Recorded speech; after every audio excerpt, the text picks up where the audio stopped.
ఎవరు మీ టీం గురించి చెప్పండి, మీ రైటింగ్ టీం గురించి. సార్ అంటే యాక్చువల్లీ నేనే రాసుకుంటాను సార్ మొత్తం.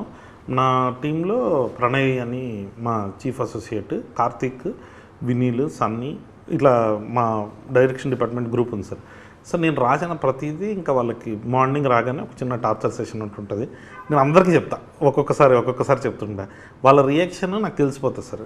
ఇమ్మీడియట్గా చెప్పేస్తారు. బ్యాడ్గా ఉంది అనుకోండి, చాలా వరస్ట్గా ఉందన్న, ఇది వేస్ట్, ఇది పనికిరాదని చెప్పేస్తారు. బాగుంది అంటే వాళ్ళలో నాకు తెలిసిపోతుంది సార్, ఆ ఎగ్జైట్మెంట్, ఆ నవ్వు దాంట్లో నుంచి.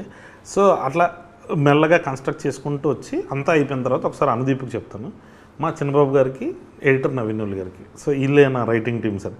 మొత్తం ఏదన్నా బౌన్స్ బ్యాక్ ఐడియాస్ కావచ్చు, లేకపోతే ఏదైనా రైటింగ్లో చేంజెస్ కావచ్చు, అన్నీ వీళ్ళ దగ్గరే జరుగుతాయి మ్యాక్సిమం. అనుదీప్ని మ్యాడ్ క్యూబ్ కనుక అది మొదలైతే అనుదీప్ క్యారెక్టర్ ఇంకొంచెం లెంత్ ఉండాలని ఎక్స్పెక్ట్ చేస్తున్నాను సార్. అవునా సార్, థ్యాంక్ యూ.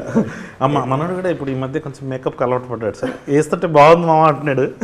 సో పెద్ద రోజులు చేపిద్దాం సార్, డెఫినెట్లీ. ఎందుకంటే అసలు థియేటర్లో ఆ క్యారెక్టర్ ఎంటర్ అయ్యేప్పుడు అవును సార్, అది ఒక బాగా ఇమేజ్ ఉన్న ఆర్టిస్టిక్ విజిల్స్ పడతాయో.